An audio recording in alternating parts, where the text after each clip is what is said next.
In 1692, 20 people were put to death in a small Puritan village for something that never really happened: witchcraft. For over 300 years, people have blamed this on fear, superstition, and social pressure.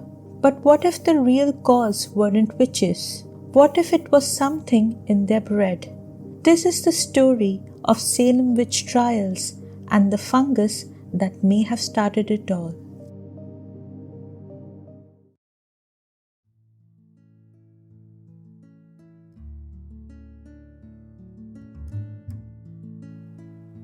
Welcome to Season 3 of Roots Revealed.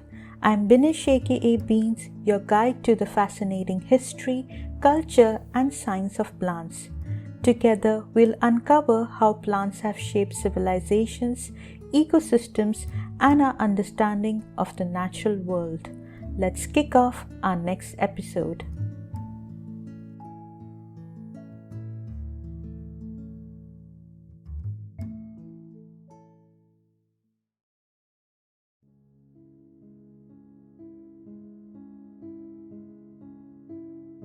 It's January 1691.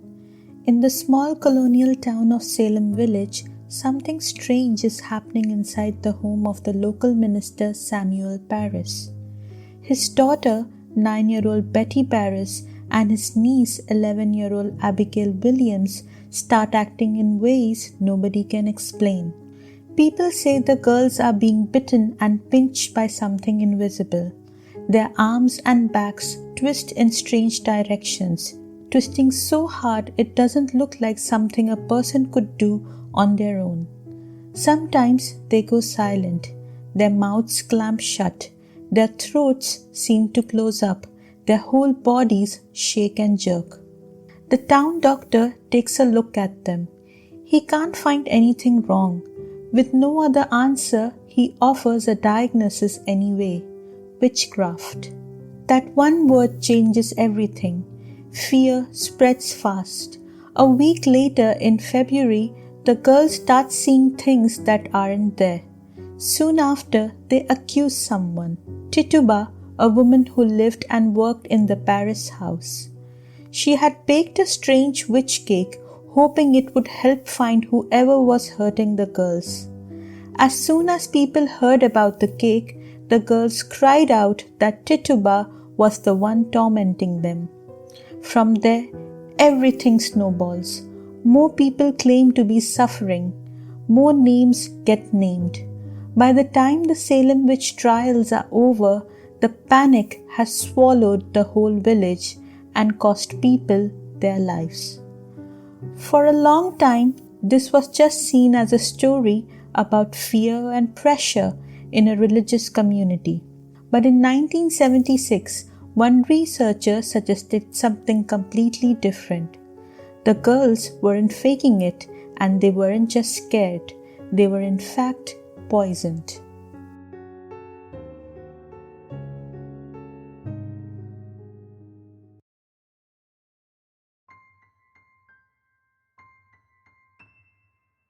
In 1976, a researcher named Linda Caporel wrote a paper with a bold idea.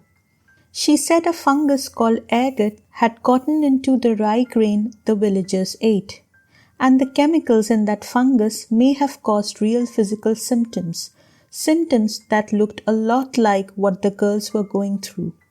Other researchers pushed back almost right away. Later that same year, two psychologists, Nicholas Spanos and Jack Gottlieb, wrote a paper arguing the evidence didn't add up. For years after that, not many people talked about it. Then, in 1989, a historian named Mary Matossian brought the idea back in her book, digging through old weather records and farming records to make the case again. So, who's right? To figure that out, we first need to understand what ergot actually is and what it does to the body.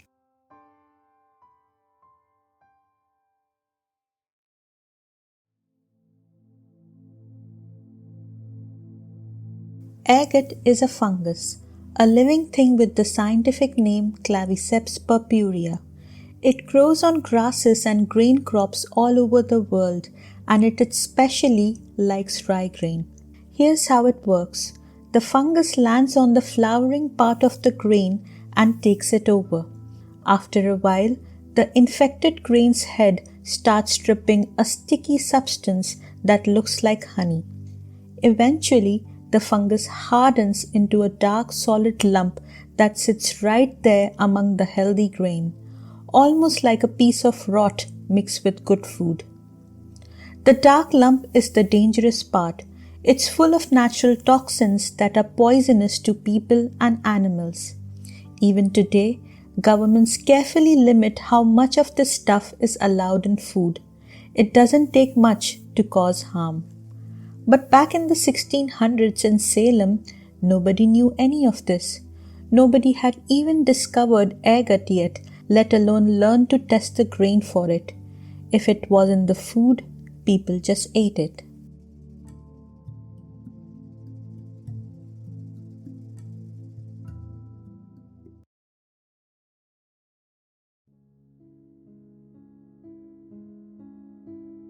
Ergot poisoning can show up in two different ways. The first kind attacks blood flow to the hands and feet. It can cause the tissue there to die off, leading to something like frostbite that never heals. The second kind is the one that matters for our story. It causes vomiting, diarrhea, and exhaustion. It can make the skin feel like ants are crawling all over. It causes vivid hallucinations, twitching, painful muscle spasms, and seizures a lot like epilepsy. Now think back to Betty Paris and Abigail Williams. Twisted limbs, choking, seeing things that weren't there. It's hard not to notice how closely that matches. Doctors actually saw this exact kind of poisoning firsthand during a real outbreak in France in 1951. They noticed something interesting. Not every patient got every symptom. Some got it worse than others, and the hallucinations often didn't show up until 10 or 12 days after the first signs of illness. They also noticed that the two kinds of poisoning, the one that kills off the body tissue and the one that causes fits and hallucination, almost never happen in the same outbreak. It's one or the other.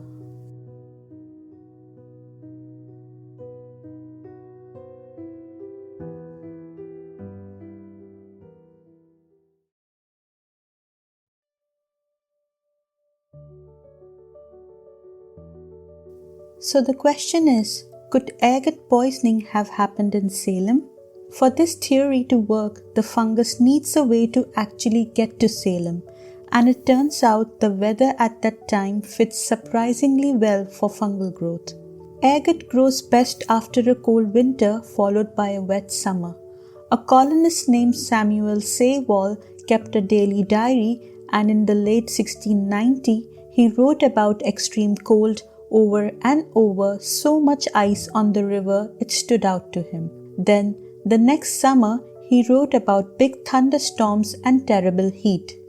Old tree ring records back this up too. They showed that growing seasons across New England were cooler than usual through this whole stretch of years. A cool spring gives the fungus time to spread. A hot and wet summer lets it grow. And a lot of local farmland sat near swamps, exactly the kind of damp ground where this fungus tends to do best. Here's the tricky part. Nobody in the 1600s used the word ergot. It wasn't identified in North America until over 100 years later. But people did write again and again about a grain disease called blasting, grain that turned black in the field. Blasting and ergot looked a lot alike, and it's very possible people were describing ergot without having a name for it yet. One old record from the 1630s warns that in New England low swampy fields, rye doesn't like it here, and describes cattle getting sick from the grass in those spots. Another writer described floods in early summer that made the grass foul for the animals to eat. a colonial historian describes something very specific. In early July, a sticky honeydew would fall on the wheat, and the next morning, if it was hot and still, the grain would show signs of rot. That description, sticky dew followed by blackened grain, matches the life cycle of ergot almost exactly. When we put it all together, we get a picture. Some kind of grain sickness was around, behaving exactly the way ergot behaves, in the very years right before the Salem witch trials began.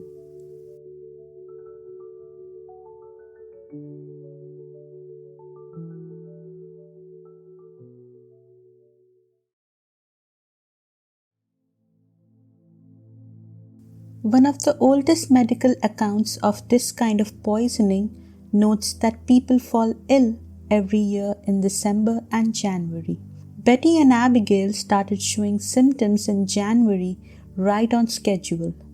They could have gotten sick from eating infected rye bread or maybe just from breathing in flour dust in the kitchen where they spent hours, often alongside Tituba. Here's the piece that makes this really interesting. One of ergot's toxin is chemically close to LSD. People under its influence tend to become highly impressionable and prone to vivid mental imagery of people, animals, and even religious visions.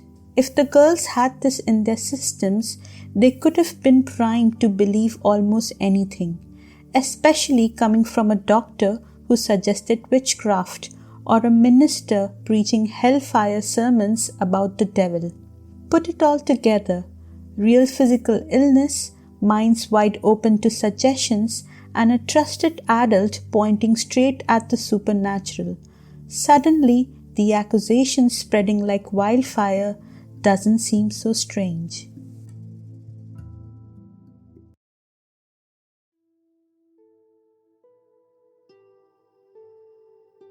Fairness demands we hear the other side. Researchers Spanos and Gottlieb raise four main objections to the ergot theory. Let's look at each. First, they cited an old claim that this poisoning only strikes people with a vitamin A deficiency. But that claim was speculation from the start, and decades later, no one has ever proven the link. Second, they noted that nobody in Salem lost fingers or toes to gangrene, so ergot couldn't be the cause. But gangrene and hallucination symptoms rarely appear together in the same outbreak anyway. This isn't a strike against the theory it seems to be. Third, they argued the girls were too old, since the poisoning hits children hardest, especially those under 15. But Betty was 9 and Abigail was about 11. Both were well within the vulnerable age range. Fourth, they claimed that if the food was poisoned, everyone in the house should have gotten sick, not just two girls. But that's not how ergot poisoning works. The same tainted food can affect people very differently, and doctors studying real outbreaks have documented exactly this kind of unevenness. Taken together, none of these four objections hold up. Each one rests on an assumption the evidence doesn't actually support.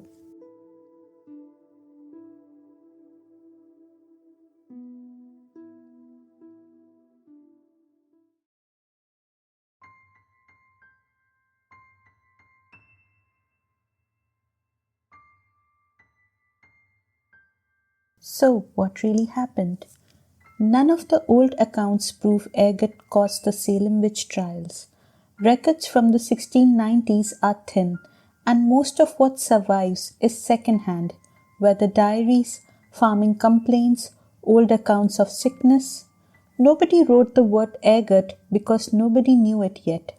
But when you put the pieces together, weather that was perfect for this fungus to grow, old records of grain disease that match its behavior almost exactly, symptoms in two young girls that line up closely with real cases of this poisoning, and a chemical connection to a substance known to cause hallucinations and make people easy to influence. All of this paints a pretty compelling picture. Maybe the witches and devils weren't loose in Salem after all. Maybe it was something growing quietly in the grain.